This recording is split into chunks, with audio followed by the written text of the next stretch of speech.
$50. 50. Belt fed, 40 darts. You can buy more belts, and it's full auto.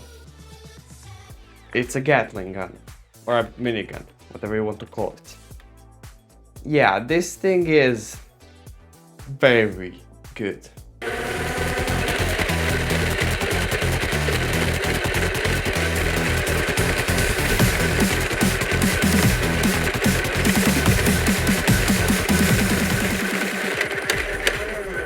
The X-Shot Insanity Ragefire, a belt-fed flywheeler that's full auto and this actual barrel spins.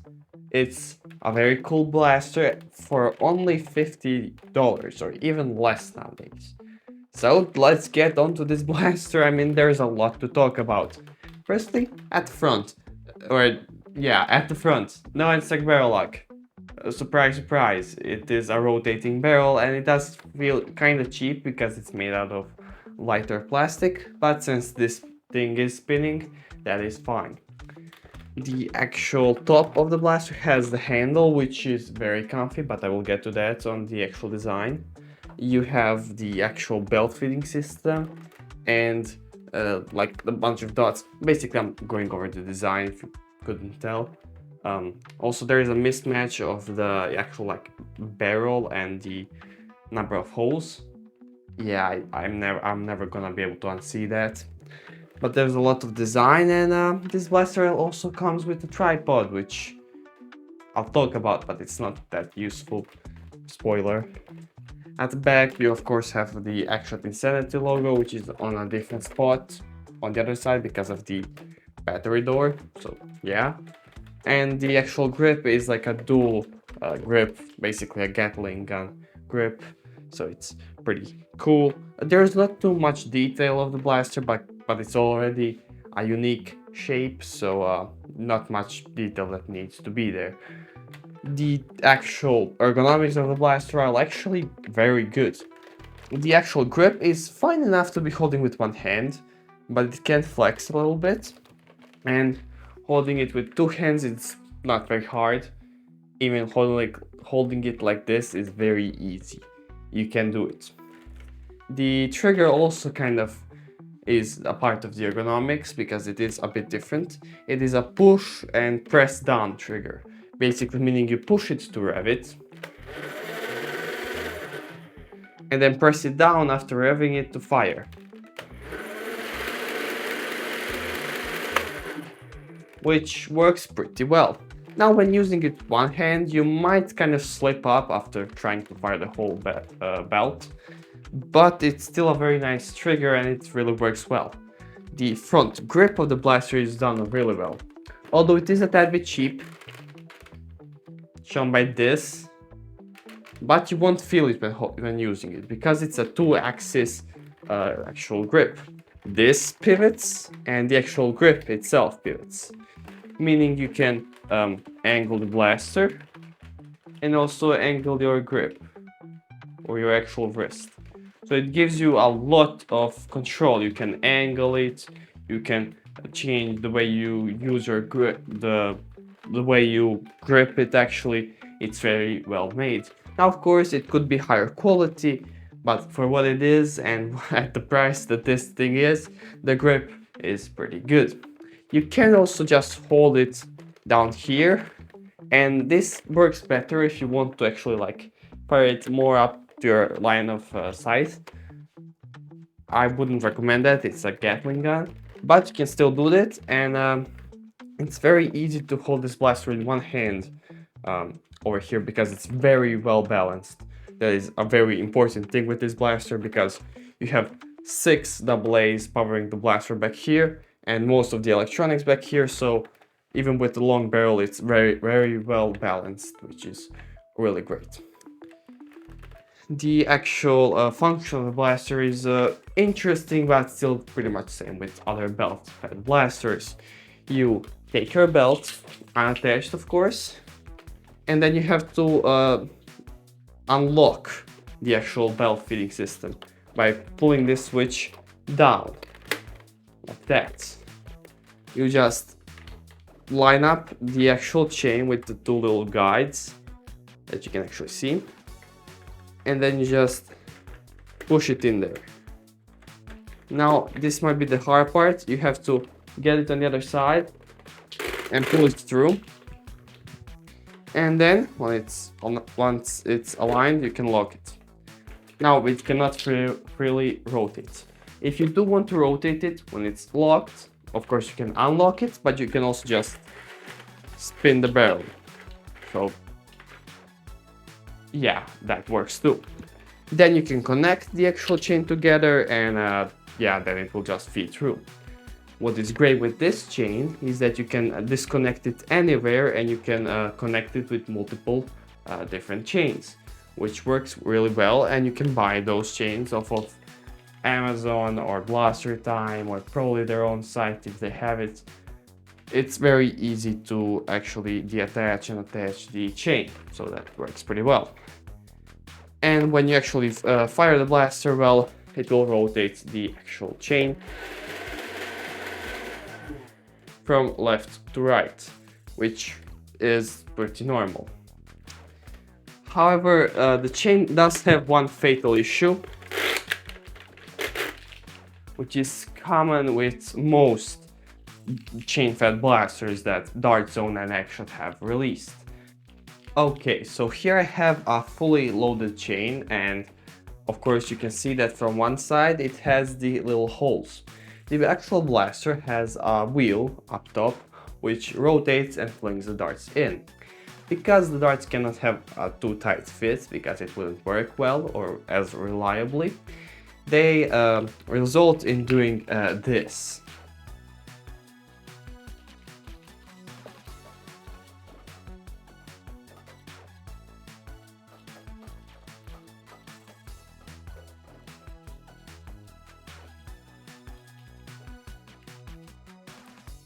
Now, did I shake it a little bit? Yeah, and it isn't going to happen as much when you're actually using it. But yeah, we lost more than half the darts. That's a big problem. Also, the actual chain is not extremely flexible. Like, yeah, I don't see this being really flexible. But that is a problem with most chains that are used in flywheelers, so I cannot say that much. Only thing I could say that you could maybe add a tiny bit of hot glue at the end of each slot or chain for the dart actually to be fitting a tad bit more, and it would still feed probably decently well without the darts falling out. But it's not a huge issue when I'm using the blaster. So that's that. Now I'm just going to have to watch out for the darts. Just scoop them away. But yeah, the blaster does come with some attachments, so we're gonna talk about those before the actual like plastic quality or stuff like that. Firstly, we have these little dart holders, which don't go directly on the blaster. They have a Picatinny rail, which is weird, but they do go with the little adapters. These quad ones, which have a male, or I guess this is a female, Picatinny attachment, which you can slide onto a blaster and then slide this onto the actual blaster. These are not very useful. They do hold darts, a decent number of them. I like 22 darts. These hold around like what, 22 darts? I was counting in English for some reason, so it's probably not right, but it's not important. They fit the darts pretty well, but they fit darts a bit too well, indenting them, and they're not very actually useful when loading the blaster, so they're mostly just aesthetic pieces for those cool thumbnails. You know, for those clickbait thumbnails. Just now it's actually mainstream. The much more interesting part, and the whole shtick with the whole Insanity series, is these attachments, the female Picatinny rails. What this means is basically you can take a Picatinny blaster, which this blaster does have some Picatinnies on it. You can do this. Yeah, that's just cool. It isn't useful, but it's cool. Also, this is a great time to mention, I do have the Nexus Pro X. I absolutely love this blaster, but I'm going to wait till I get the better camera and the chronograph to actually review this blaster, because it's just too good for me to make it a shitty ass review as this one is. So yeah, overall this attachment works decently well. Now, how much useful are the blasters when you attach them? Not very much. Unless they're flywheelers, you won't really be able to fire them, and even then if they're too big, they won't really work.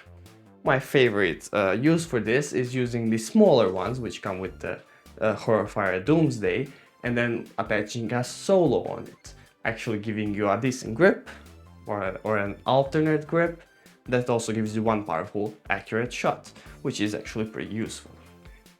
But these attachments are still kind of a gimmick. And actually having like a tightening design where you could actually tighten the blaster would be a lot more useful. And if they ever make an X-Shot Pro Insanity series, I would like to see that, like this be metal and have the actual tightening design. So hey, it could happen. The blaster also comes with this scope, which has a front and a rear sight inside. It looks fine, it looks actually pretty good. As far as it works, well, on the Ragefire it doesn't really. If I tried to use it on the Nexus Pro X, it would probably work decently well. The scope is fine, and it also has another Picatinny up top, which is weird. But overall the scope is okay, it's not bad. Now, for one of the bigger attachments, which I think is the most useless one besides the little dart storages, is the tripod. Let me get it! Also, keep in mind, I have a sore throat still, so I really shouldn't be making this review, but it's the perfect day today, so yeah. The tripod. It is a tripod. In its stock form, it's a bit too short for anybody, but it's meant to be used like on a table and for you to actually like be positioned somewhere to use it. And for that it works well. In the extended position, where you untighten these, enlarge this and then tighten them back, well, this is a tad bit longer, and it's okay for smaller kids when they're standing. Not only am I a 16-year-old or 16 and a half, but I'm also 6'5", so it's a tad bit too short for me. But this blaster wasn't designed for my age, although that's kind of negotiable, but definitely not for my size.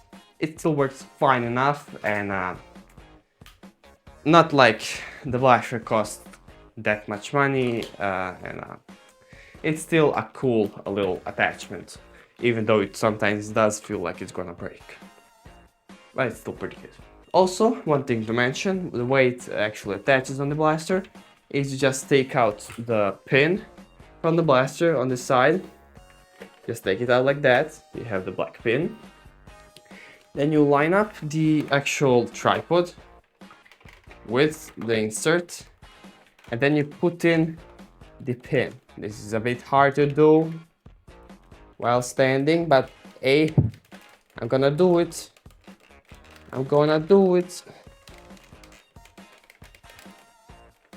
And I think I did it. Yeah.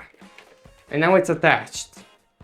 Now what's important to mention is that it does swivel, if you couldn't notice. That's pretty cool. And you have another switch back here. You press it forward and now it has a limited angle, which is cool. They could have gotten away with not giving us that. They gave us another switch, which is useful. So, X-Shot has my praise there. Now, for the actual plastic quality of this blaster, it's pretty decent. The build quality is good, although it does creak a little bit in some places, and the front barrel is a tad bit cheaply made. But it has the reason. It is moving and it is at the front. It's not very useful. The actual rest of the blaster feels decent enough, even though with the back grips being a tad bit wobbly and you being able to flex them inwards, the whole blaster does have pretty good quality. The internal quality, from as far as I know, is still pretty good. I have seen some people hook them up to a 3S LiPo. They probably changed out the internals, but the fire rate does get pretty insane from there. The internal quality is decent. You might struggle with putting a LiPo in this blaster, but nothing really stops you from 3D printing a bigger door while still looking good. The performance of this blaster you will see on the actual firing test, but my firing tests are still not very great, and this blaster shoots fine. When actually just single shotting it, it shoots slightly above the normal elite ranges at around 80 feet. And the fire rate is okay. It's around 4 darts per second, maybe slightly higher, which for the 40 round belt, being able to fire it for around 10, maybe a little bit seconds, is pretty good. So overall the performance is nothing crazy, but it's still pretty good. Now you'll actually see the firing test, after which I will talk about a bit more about the worth of the actual blaster, so you'll see the firing test. Okay, so I'll be doing the firing test of the X-Shot Insanity Rage Fire. I have the 50 rounds belt with the X-Shot Insanity Waffle Head darts, and I'll be shooting at this firing range. The first three is at around 20 feet, the second one is at around 30 to 35 feet, the last one is at around 50 feet, and the house is at around 70 feet, which if I hit it, it is more actually like 80 feet because, well, it's elevated. Either way, let's go fire it. I'll just fire it fully because I'm not reloading the belt. So yeah, let's go.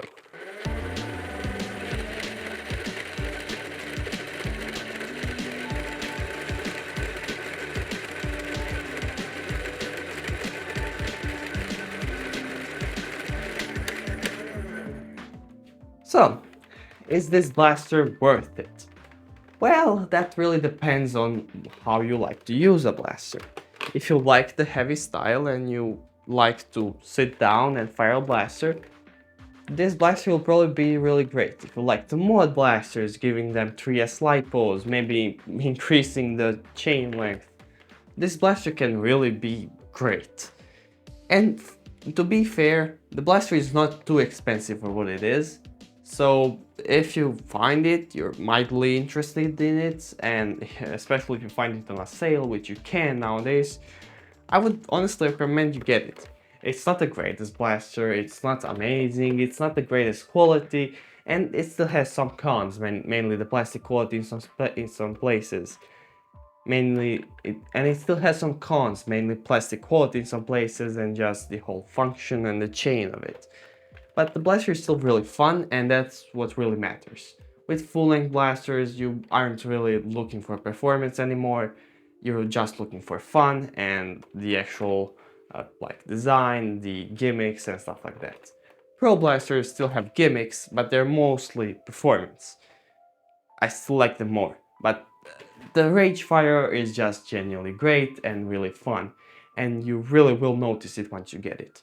Now, because I don't really like full auto blasters, or I really don't like flywheelers, I don't use it that often. But being a really great blaster that's huge and cannot really fit anywhere else in my room, it has earned its a very nice and honorable spot on the wall. It also just fits great on the wall, so that's great. Whew! This is a long video, still gotta film the B-roll and stuff like that, and my throat is killing me. So keep this short. My name is Nixie. Also watch out for the next Pro X, this review is gonna be so great in about a month. Yeah. Anyways, my name is Nixie. This video is probably going to do awful, but I'm still here. And bye bye.